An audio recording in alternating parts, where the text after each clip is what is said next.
Welcome to the Over 50 Health and Wellness Podcast. I'm your host, Kevin English. I'm a certified personal trainer and nutrition coach, and my mission is to help you get into the best shape of your life, regardless of your age, so that you can show up in life as the healthiest, strongest, most vital version of yourself.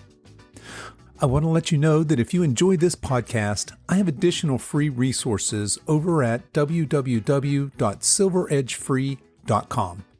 There you'll find my mini guides on nutrition, exercise, and lifestyle. Today we have another edition of the Coach's Corner, so no guest today, it's just me, and we'll be back next week with our regular interview format.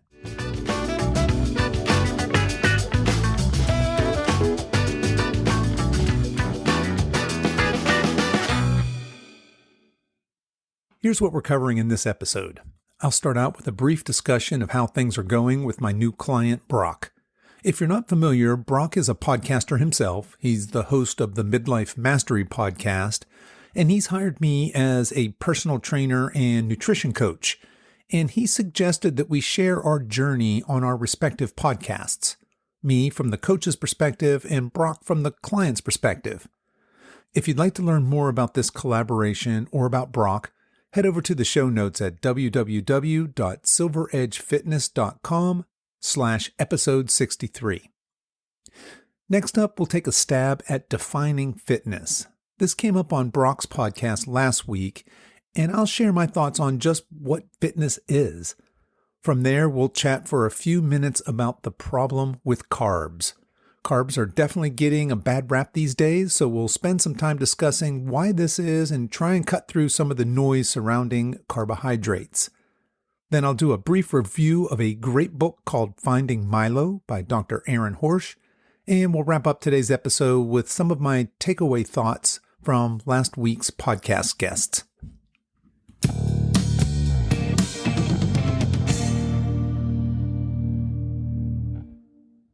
Okay. So let's start out with a quick update on Broc. Our first update was a couple of weeks ago, and at that point, Broc was only 1 week into his program. He was just getting started.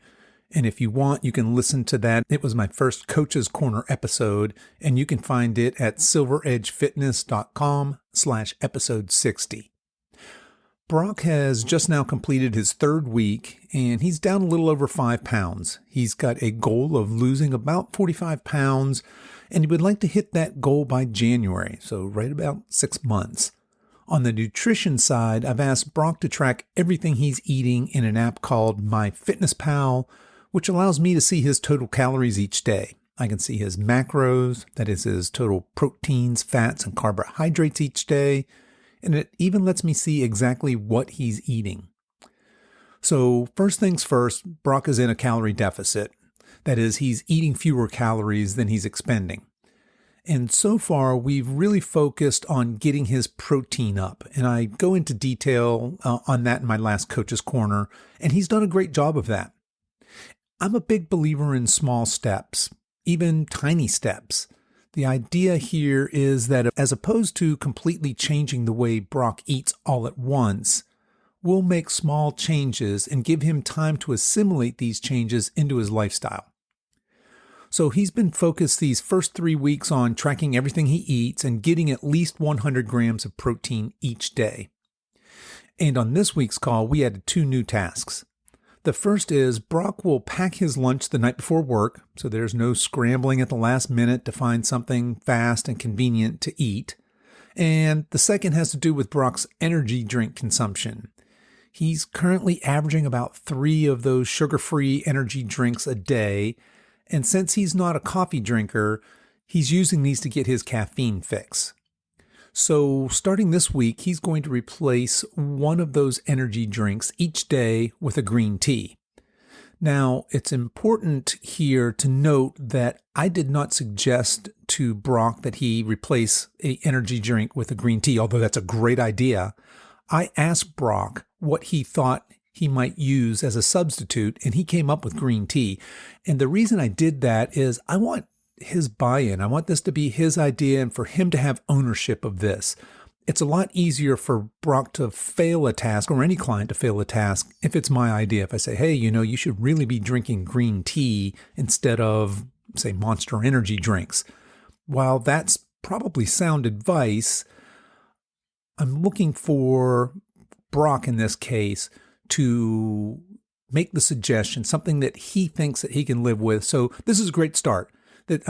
Ideally, we'll have him drinking down the road just green tea and maybe having one Monster here and there, as opposed to having multiple energy drinks every day. On this week's call, we also started talking about carbohydrates. So far, we've really only focused on his total calories and on protein, and he's been really solid with that. So we'll spend the next couple of weeks working on cleaning up some of his carbs, and as you probably can guess, we'll work on fats after that. On the workout front, Broc has been progressing nicely in his workouts. Now, I have him starting out with fairly lightweight, high-volume routine of primarily compound lifts, things like squats, deadlifts, presses, as well as some basic mobility work. At this stage, we're focusing on mobility and moving with perfect form.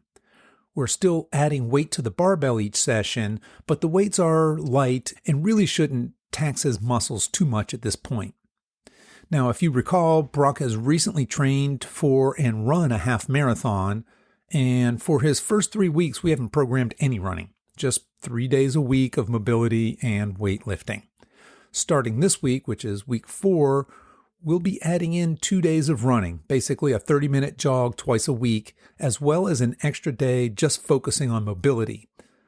So Broc's week 4 will look something like this. Say day 1, he'll have his lifting session with some mobility to warm up. Day 2, rest.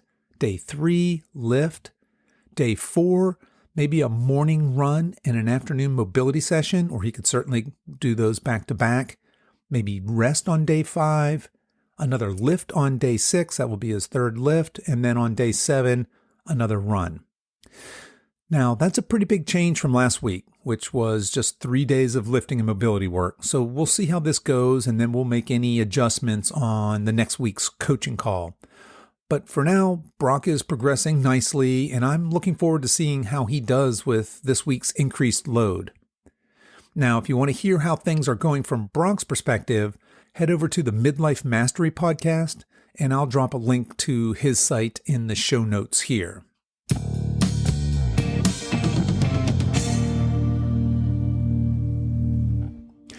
Let's move on.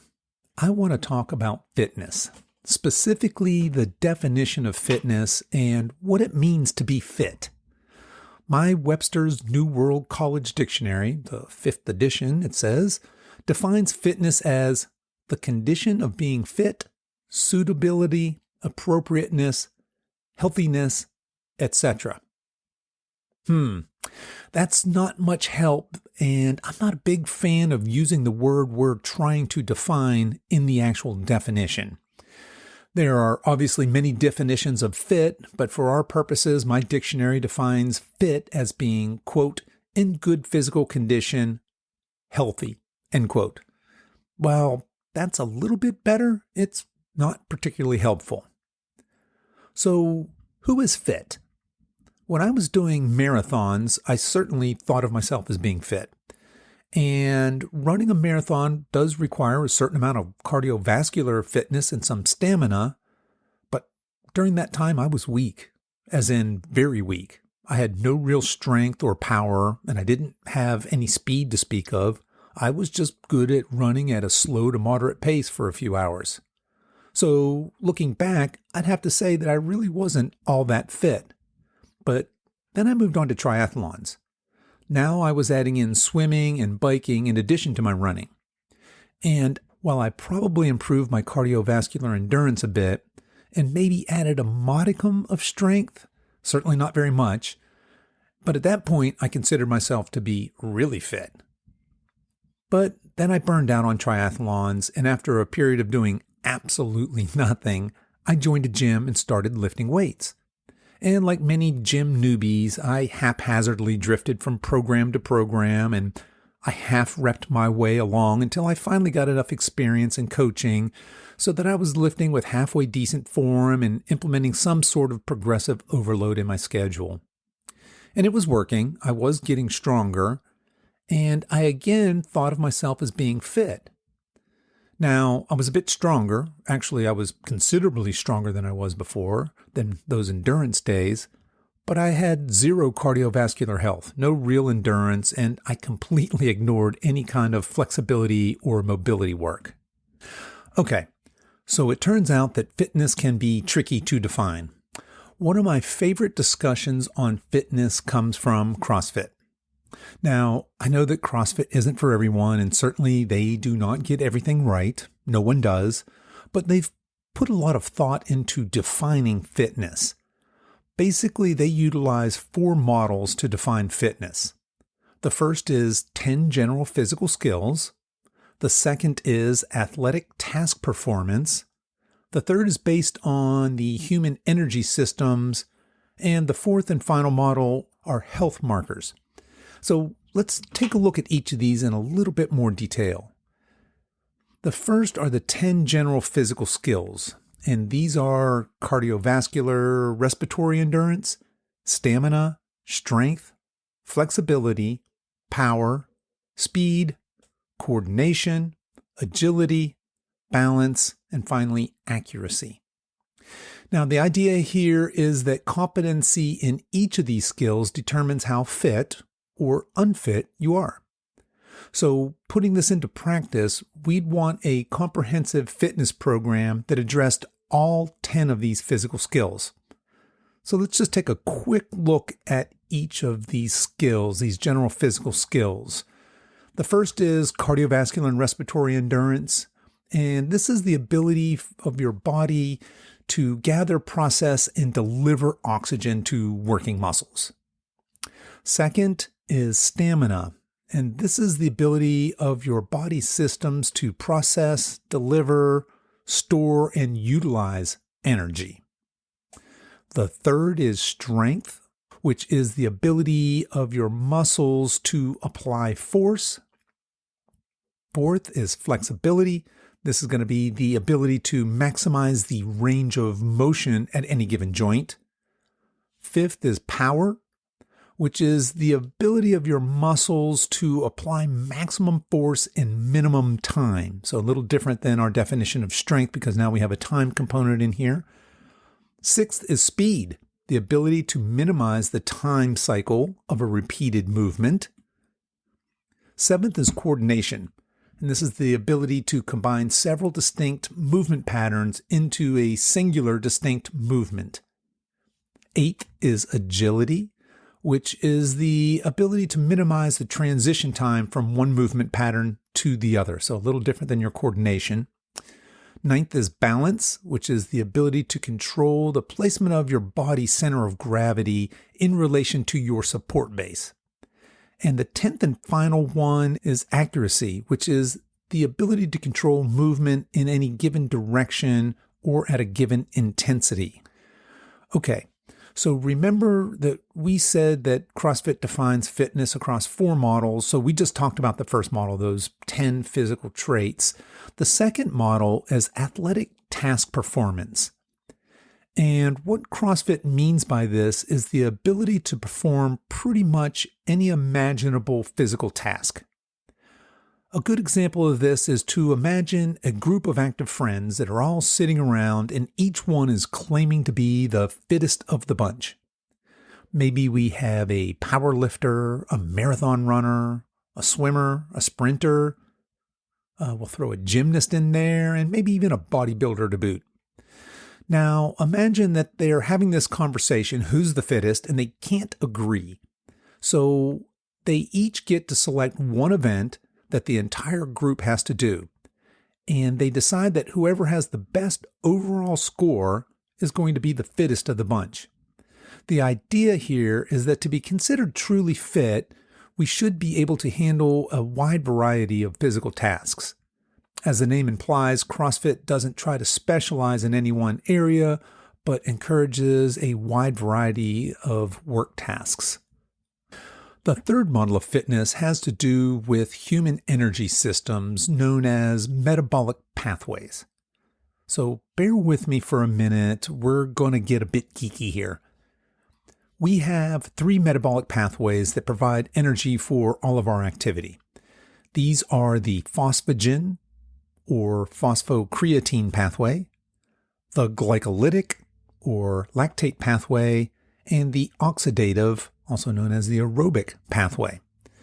So the phosphagen pathway powers intense, very high output movements that typically last less than 10 seconds.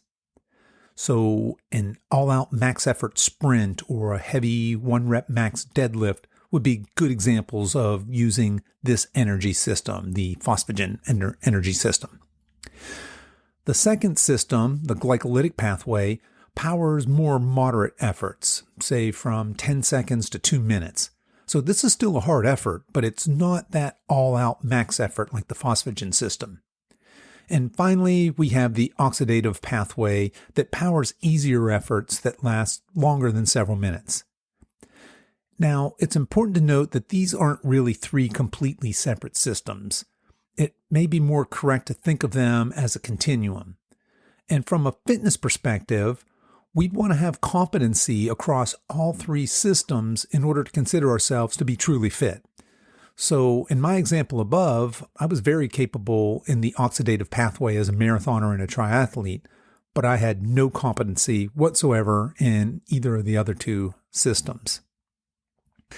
The last model for defining fitness is health markers. A good way to think about this is to envision a continuum with sickness on the far left, wellness in the middle, and fitness on the far right. And you lay over that your specific health markers, things like blood pressure, body fat, bone density, cholesterol, muscle mass, etc. Each of these have an objective poor, fair, and great measure. So your fitness in this fourth model would be contingent on how far to the right the average of all your health marker scores are. Okay, so let's wrap this up. I bet you weren't quite expecting a dissertation on defining fitness, were you? My intent with this diatribe was to help you consider what fitness means, what it means to be fit. And my hope is that you'll reflect on some of this information and potentially revise your definition of fitness and keep striving to become your fittest self. But I'd love to hear your thoughts and comments. How do you define fitness? You can feel free to join this conversation at silveredgefitness.com/episode 63. There are comment fields below and would love to hear how you define fitness, what your thoughts are. Did we hit the mark here today? Not so much? Too much? Not enough? Let me know. Okay, that's enough about fitness. Let's talk about carbs.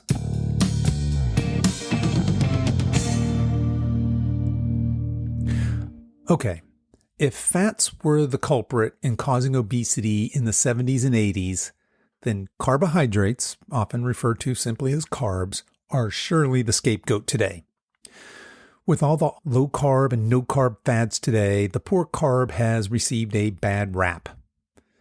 Most of us over 50 remember the original USDA food guide pyramid, where we were literally told to eat 6 to 11 servings of, quote, bread, cereal, rice, and pasta, end quote. That's a carb lover's dream. Now, this current low-carb craze was brought to the public's attention by the Atkins diet, popularized by Dr. Robert Atkins right about the time the low-fat craze was dying down. Today, the Atkins diet is still alive and well, as is the keto diet, which are exceptionally low or no carbs, and its close relative, which is gaining some popularity, the carnivore diet, which, if you're not familiar, is exactly what it sounds like, only meat. Now, the simple fact is that humans have evolved eating a wide variety of food sources, and carbs were clearly a critical component for 99% of our ancestors.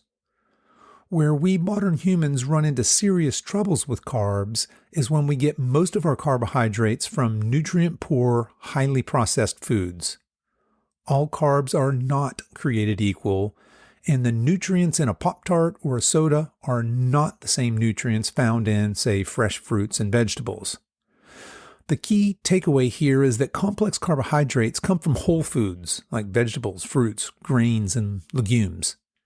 These keep us full longer and come with the additional added benefits of micronutrients, fiber, and water, and they often contain healthy proteins and fats, and they keep our blood sugar and insulin levels stable. Compare that to simple, refined, and highly or ultra-processed carbs, which digest quickly and often leave us feeling unsatisfied. These carbs tend to spike our insulin and be void of any nutrients, and often contain very high amounts of sodium and industrial chemicals such as flavorings, colorings, trans fats, preservatives, etc. So just quickly, a word on fiber. It's important to consider fiber when we consider carbohydrates.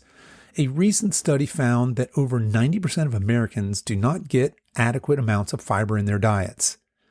Fiber is critical for gut health. Our GI bacteria ferment them and produce helpful fatty acids. In addition to gut health, fiber can help you feel full longer. It can lower blood lipids and cholesterol.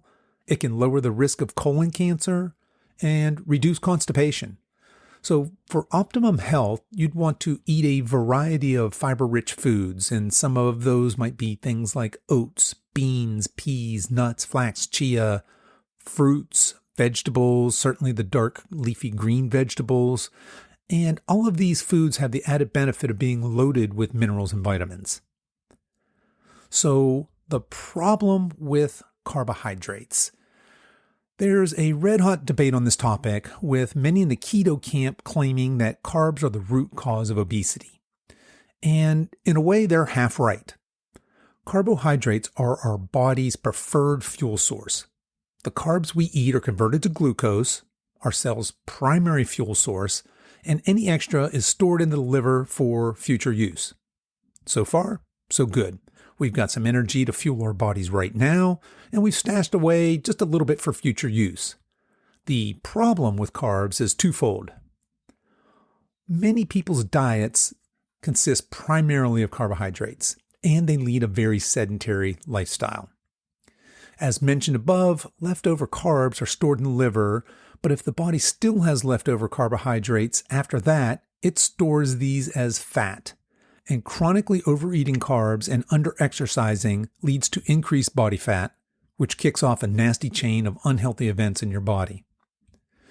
Not all carbohydrates are created equal, as we said earlier, and many people not only overconsume carbs, but they choose these highly processed foods.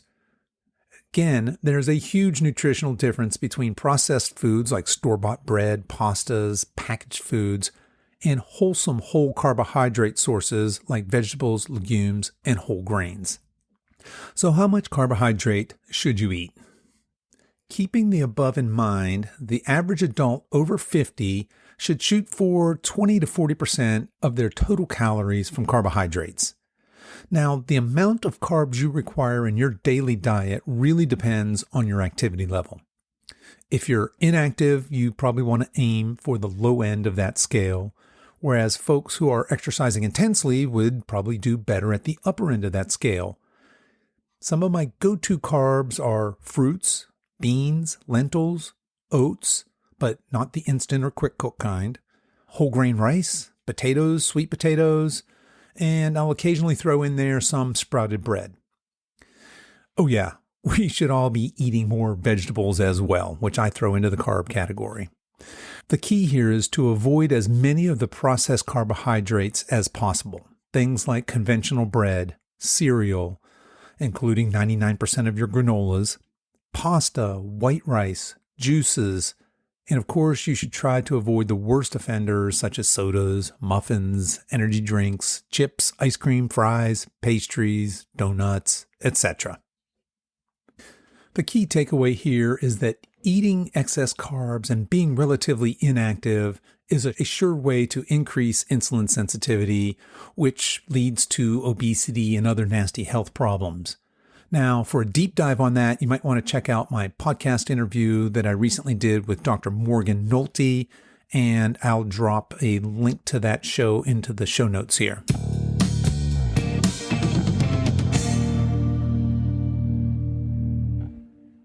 Moving along to this episode's book review. My book review this week is titled Rebuilding Milo by Dr. Aaron Horsch.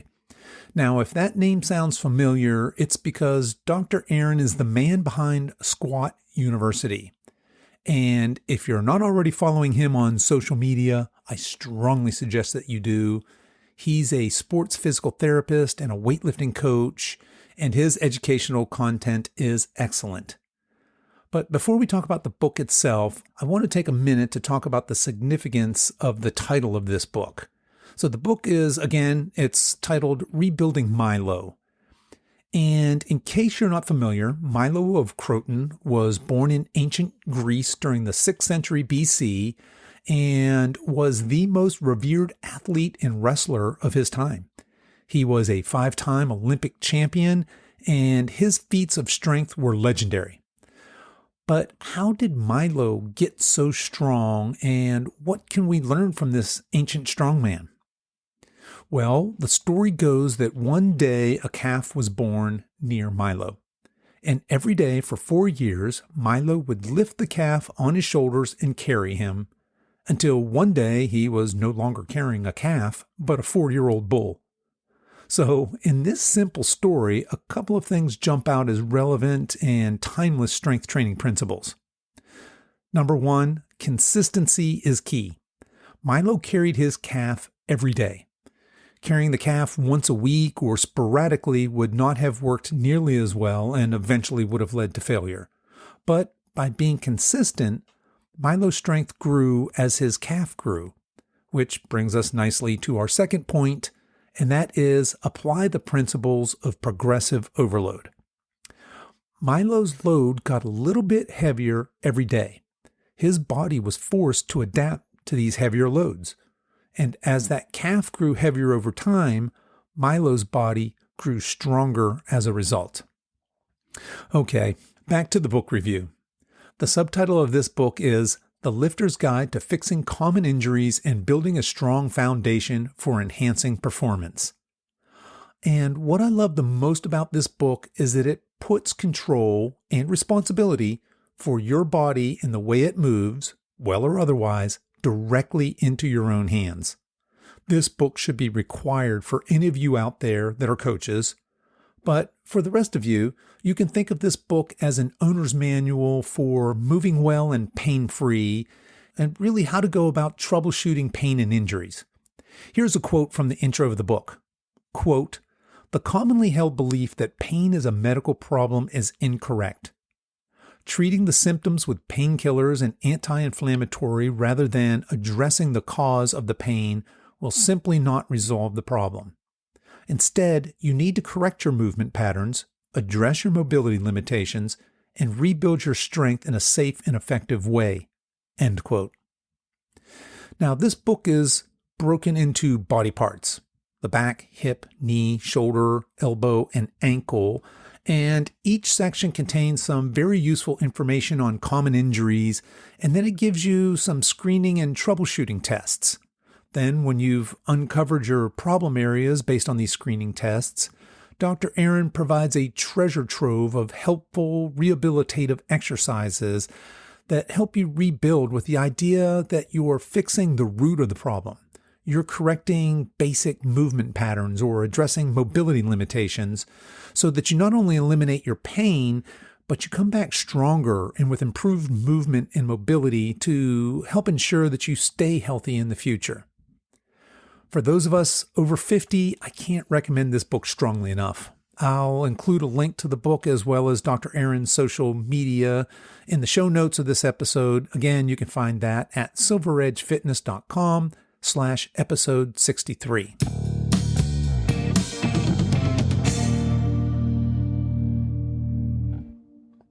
Okay, let's finish up here with some of my thoughts on the last couple of episodes. My last episode was with Jim Owen, and he's a remarkable man to say the least. I often tout the fact that I'm in the best shape of my life, and we'll use those 4 models of fitness we discussed earlier today as a measuring stick. But Jim is in the best shape of his life right now at age 80. In this episode, Jim talks about finding himself at age 70, being overweight, in poor health, and with crippling back pain.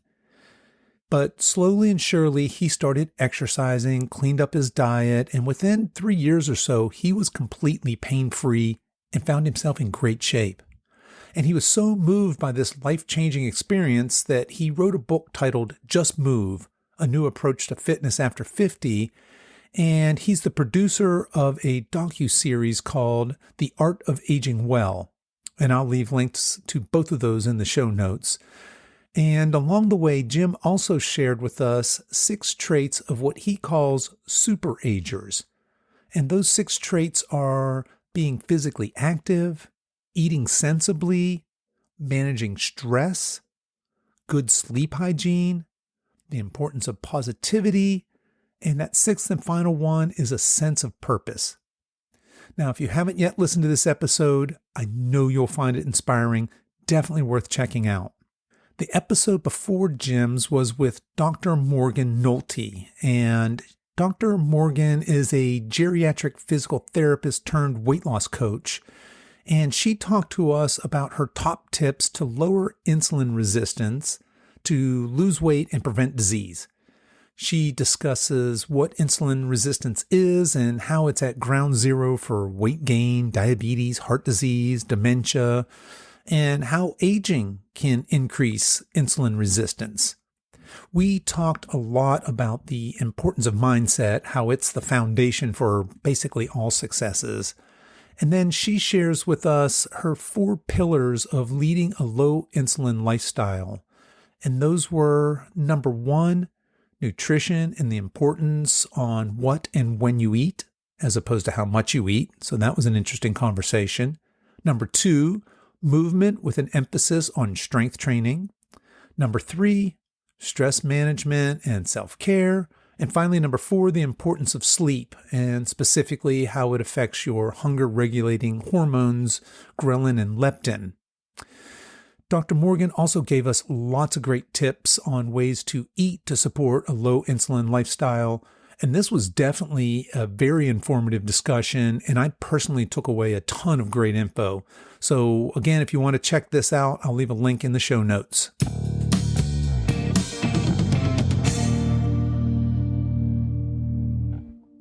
Well, that's our show for today, folks. I'll put the links to everything we talked about in the show notes, and you can find that again over at silveredgefitness.com/episode 63.